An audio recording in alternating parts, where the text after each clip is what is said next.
Welcome to Business Innovators Radio, featuring industry influencers and trendsetters sharing proven strategies to help you build a better life right now.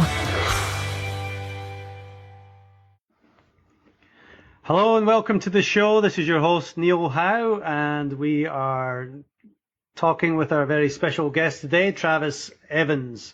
He helps business owners and professionals significantly reduce their taxes and other operational expenses while simultaneously growing and protecting their wealth in unique ways not typically offered through banks or brokerage firms.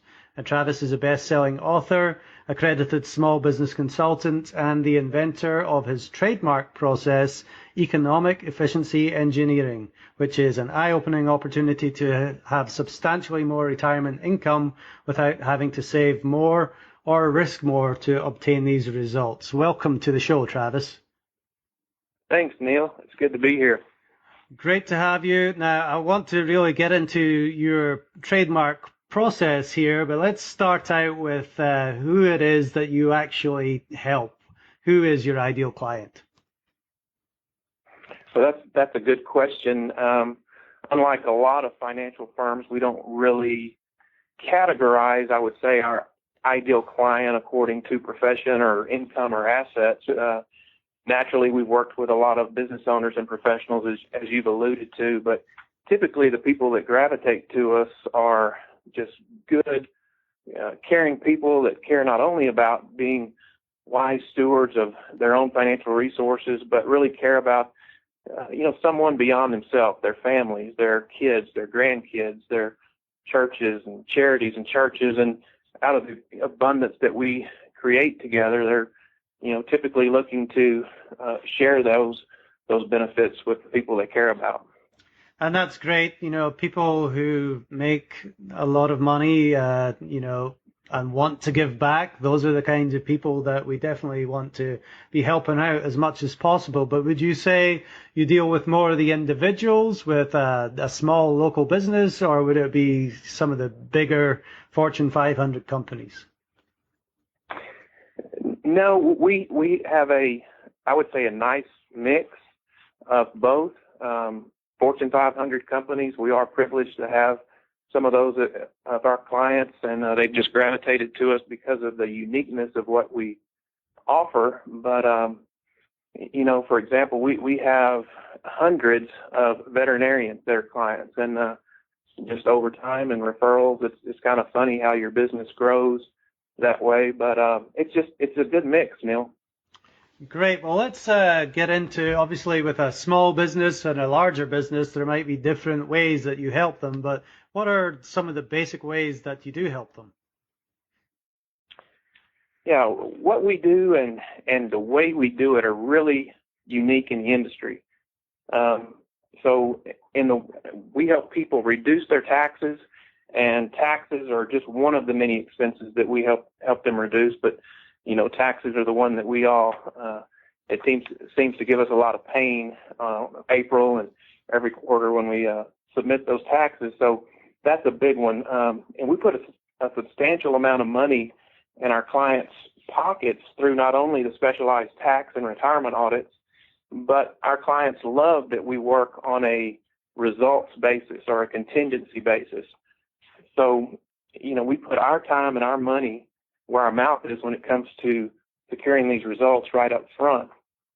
And a lot of these expenses, the companies we worked with previously thought were uncontrollable, and they were doing everything they could to already reduce those expenses. And, it's you mentioned the Fortune 500 companies. We deliver the same type of results to the mom and pop and Main Street companies. Well, it's, there's three different ways really that you can really get the greatest returns, and that's probably asset allocation, diversification, and then tax efficiency. So the more you can do with the tax efficiency part, the better and the greater the money that you're going to make. So what are two or three problems maybe that some of your clients are having, and how do you help solve them?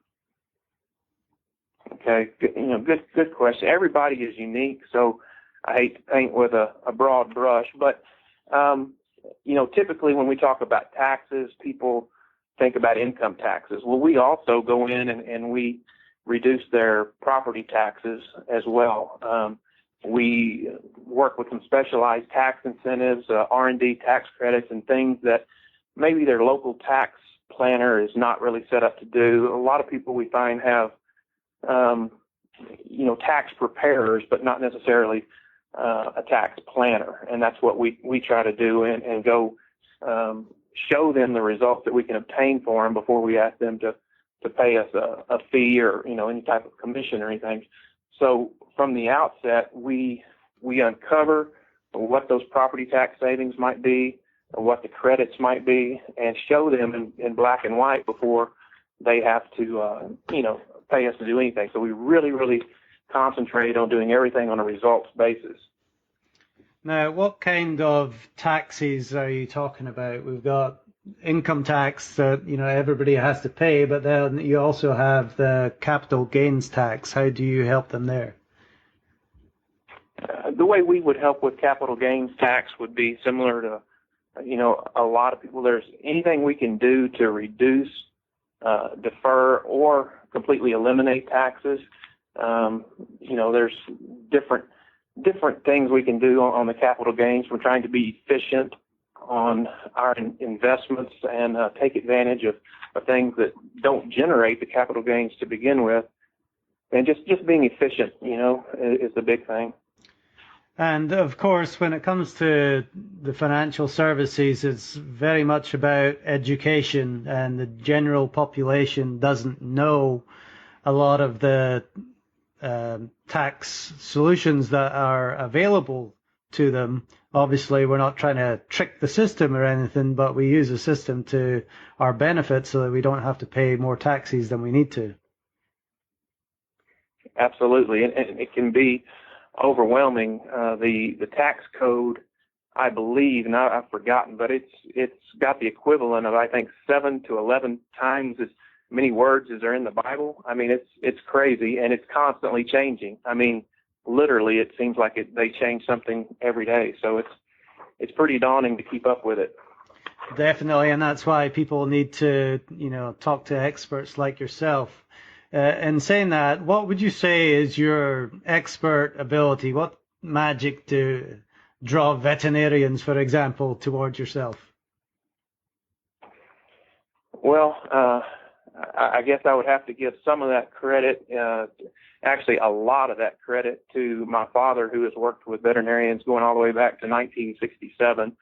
So over time, in working with a specialized niche like that, you just come to understand their challenges, and, for example, just the amount of debt that they start off with, and that's pretty common to a lot of business owners that get started with leverage, and so we look for ways to reduce the debt, as also, in addition to reducing their taxes. But I would say that clients trust us not only because of our stellar track record, but because we remove their risk from the equation. So what I mean by that is we don't ask them to pay us a fee up front and then go to work. We invest our time and our money up front to do the work to see if there is opportunity there. So they like that. That's a refreshing approach. Again, it removes their risk from the outset. Yeah, I think that's hugely important, that you are showing results in advance, basically. They're not paying money out of pocket to go with you. They're experiencing what you can do for them and getting the great results in the back end. And I guess with the amount of referrals that you've had in that one industry, it must really work. But what are a couple of misconceptions about the service or the results that you provide?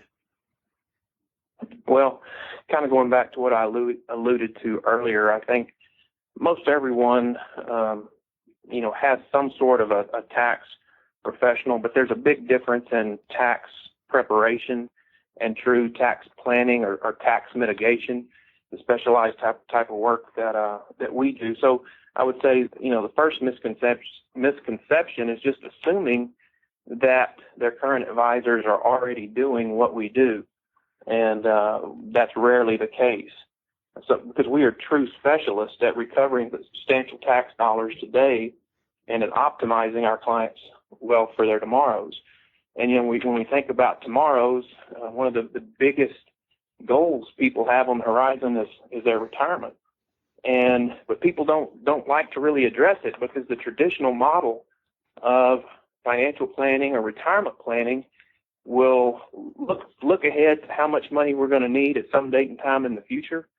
And if we have a shortfall, we're told that we need to sacrifice our lifestyle today, save more money out of our pocket, or either take on more risk, or the other option is reduce our expectations or delay those expectations. And none of those are fun to think about.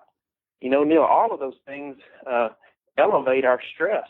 And so, I find that sometimes people want to just bury their head in the sand and not address it, because it's kind of overwhelming. But our process is unique and refreshing in that it's all based on efficiency and how we can be, just going back again to being good stewards of what we have today. And our process illuminates how to do that in the most effective way. Yeah, it's definitely a problem dealing with retirement and looking forward. People don't like to do it, but it's something that has to be done looking forward to the future. So tell me a little bit about your retirement process. What is economic efficiency engineering, and why is that so important? Well, first and foremost, I think all of us would like to think that money grows on trees, but we know it doesn't. We all have a finite amount of money that's going to pass through our hands during our lifetime. So we have to be efficient with it in the short time that we have. Inefficiencies just can really be reflected in lower current lifestyles today, lower lifestyles in retirement tomorrow, inadequate protection, loss of financial control, higher taxes and fees, and less benefits. And really, what I think is so important about a retirement strategy, I believe that the proper strategy can be the difference in a person being worried and stressed versus being happy and very comfortable. So it can even impact our health. The old saying that we all want to be happy, healthy, and wealthy. And no, I don't think that money can buy happiness, but a good retirement strategy can literally enhance and enrich our wealth, our health, and our happiness, by reducing our stress. Yeah, definitely. Peace of mind is extremely important, but efficiency doesn't sound very exciting. When I say efficiency, I think a Prius. I want the bigger, more exciting car, but how significant is efficiency? Oh gosh, that makes me laugh, Neil. My wife at one time wanted a Prius, and that's another story for another day. But efficiency is extremely important. So, for an example, and this is pretty common, we might see somebody that comes into our office for the first time, and we do, pretty standard projections that you might see at any financial planning office across the country, and maybe those projections show that they're going to have $75,000 a year on their current path with an average process. But with an efficient process, that same individual could create $125,000 of retirement income. And, I know it sounds a little abstract, but the reason any of us give up current enjoyment of our income is it simply to have a larger number on a paper statement down the road, or is it to have an income stream in retirement and the associated happy lifestyle that goes with it? Well, I think when we really stop and think about it, we want to replace our working income today with retirement income tomorrow.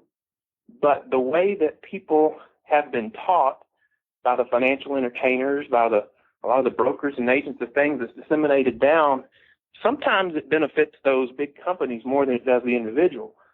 But I believe we have to begin with the end in mind and really focus on the retirement income streams, not just the amount of money that's sitting there in some 401k account, for example.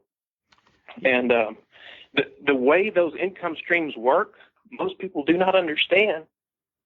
That's part of it they've never really thought of. They focus on the accumulation of assets, but not on the distribution. And we have to begin with that end in mind. So how do we know that we're on an efficient path? That's a good question. Obviously, we have some very advanced software that helps with that, but I like to think about retirement planning as being a continuous journey. And sometimes I will use the analogy of climbing a mountain. And so the accumulation years, the years that we're saving money, whether that's in an IRA or a 403B or a 401k, that's like climbing up the mountain.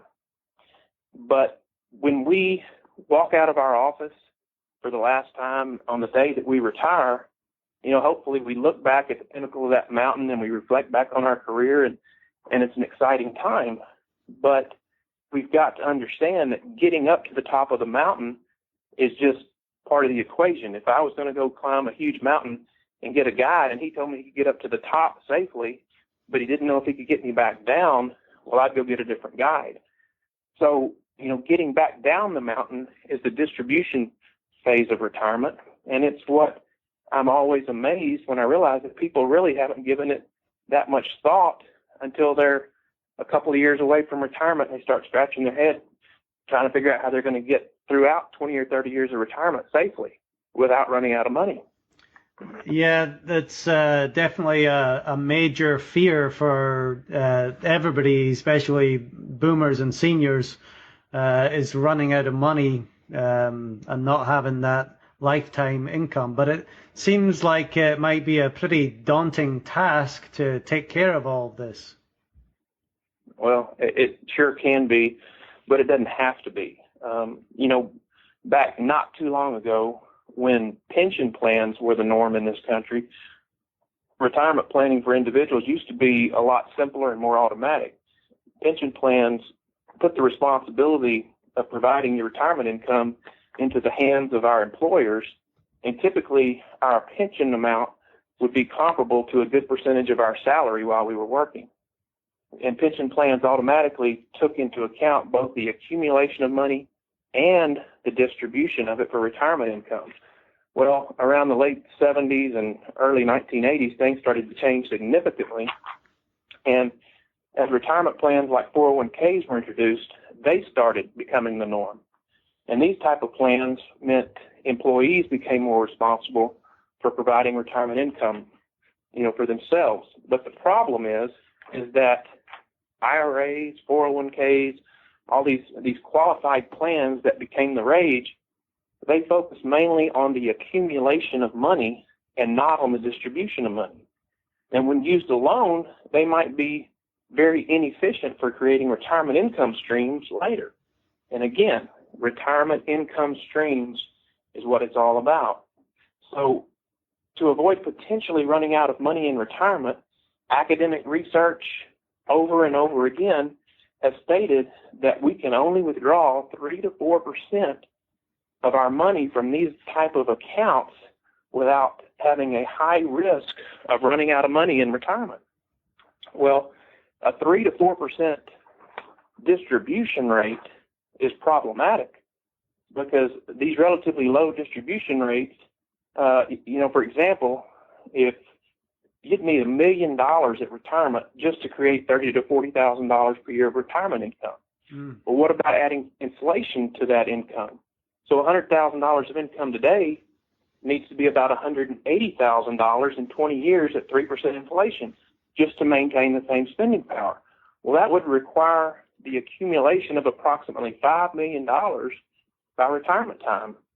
How feasible does that sound to most people when they start looking at their own numbers? It does become daunting.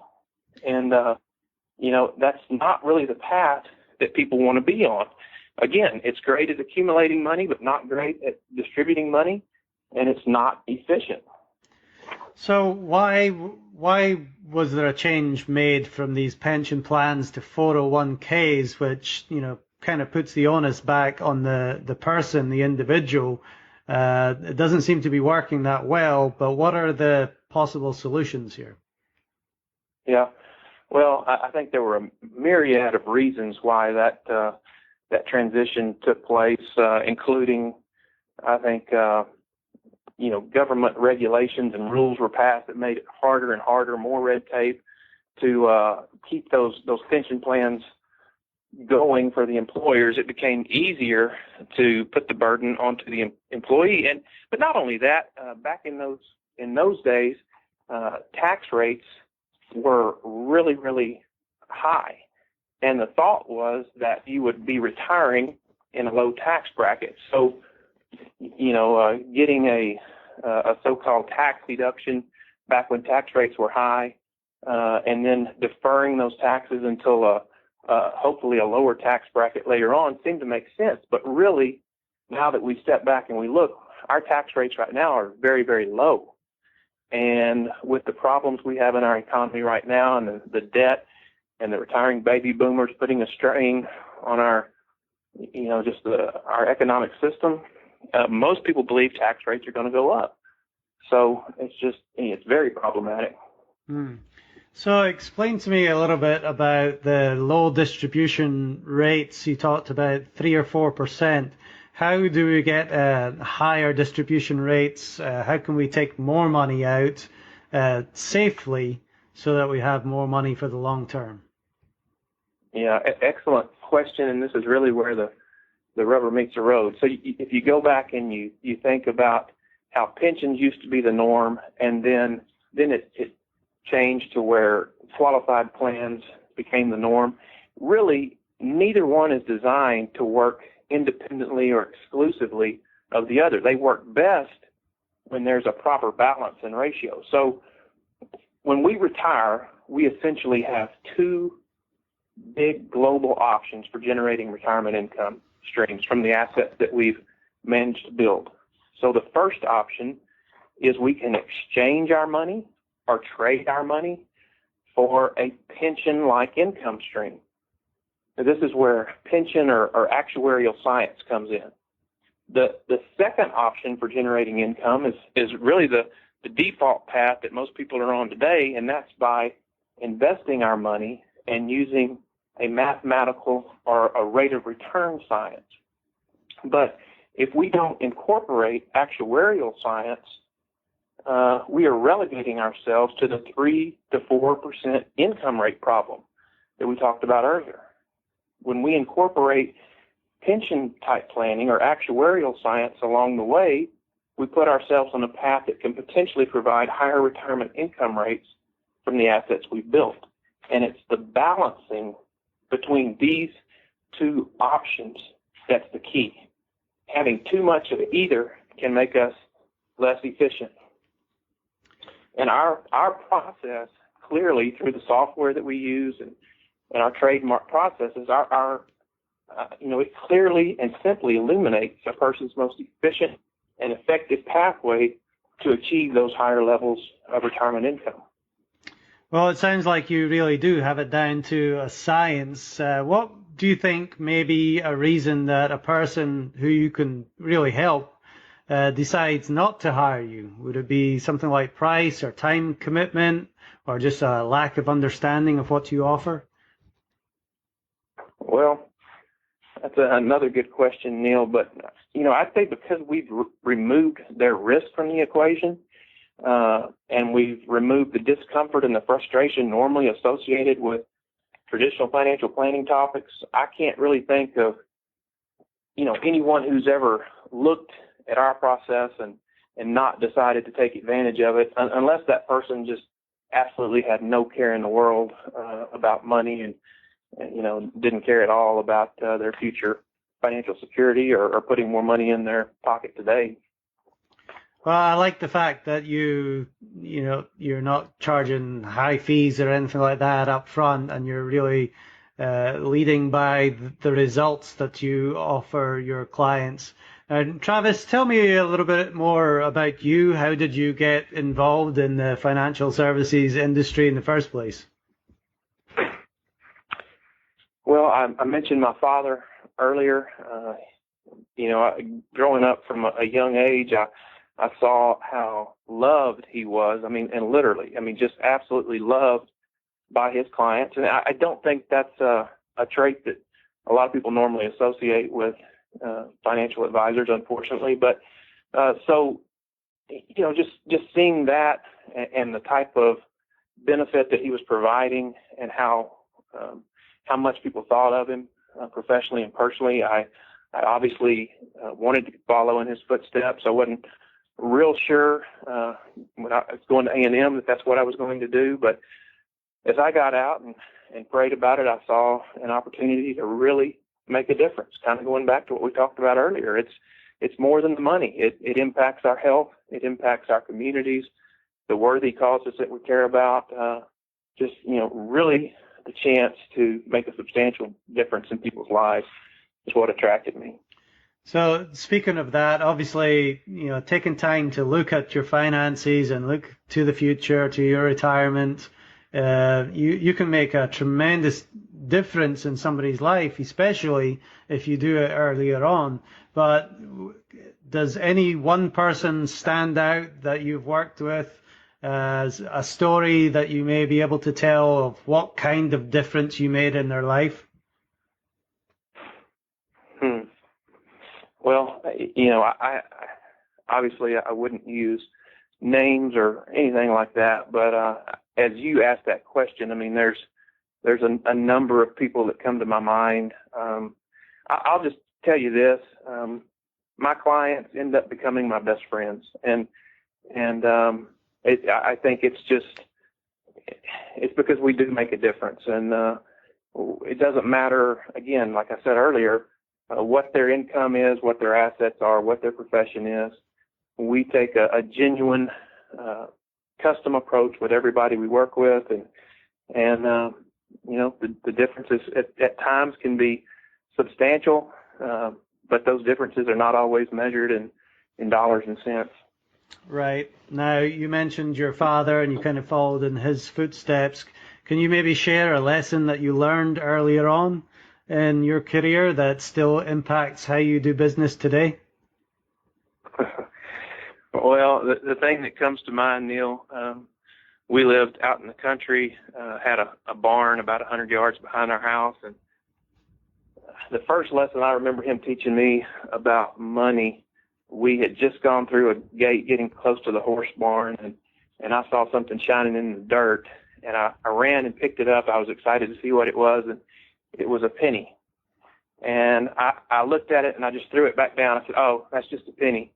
Well, my dad got on me pretty good about that, and taught me the value of being frugal, the value of how money compounds, and that's the lesson that comes to mind. Yeah, lessons like that learned earlier on will certainly put you in the right direction for your life. Now, Travis, you've talked a lot about different topics here. You've given us a lot of great information. What's one thing that we might not have covered yet that you would like to share with somebody who is considering getting their finances in order and looking towards retirement? Right. Well, what's the old saying? The journey of 1,000 steps begins with the first one. I think some people, they look at it kind of like I do at times about going to the gym. I feel like I have to get in shape before I go to the gym. Right. Before I hire a personal trainer, I've got to get myself in shape, and it's just not that way. And just don't worry whether it's me or somebody else. Reach out, ask for a professional's help, and you'll be happy that you did. Yep, you got to take that first step. Now, if people want to take that first step, Travis, how do people get in touch with you and your business? Okay. Well, they can reach us. Our phone number is 979-846-9666. We even have a toll-free number. If anybody still uses those these days, that's 800-299-2862. They can email me at travis@e3capitaldesigns.com.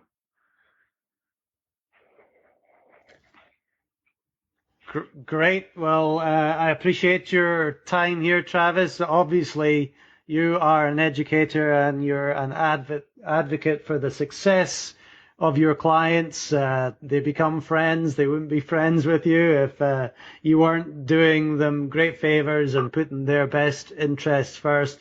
So I really appreciate the information that you've given us today, and thank you very much for being on the show. Thank you, Neil. My pleasure. Have a good day. Thank you.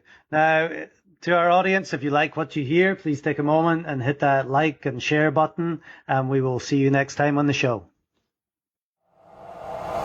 Thanks for listening to Business Innovators Radio. To hear all episodes featuring leading industry influencers and trendsetters, visit us online at businessinnovatorsradio.com today.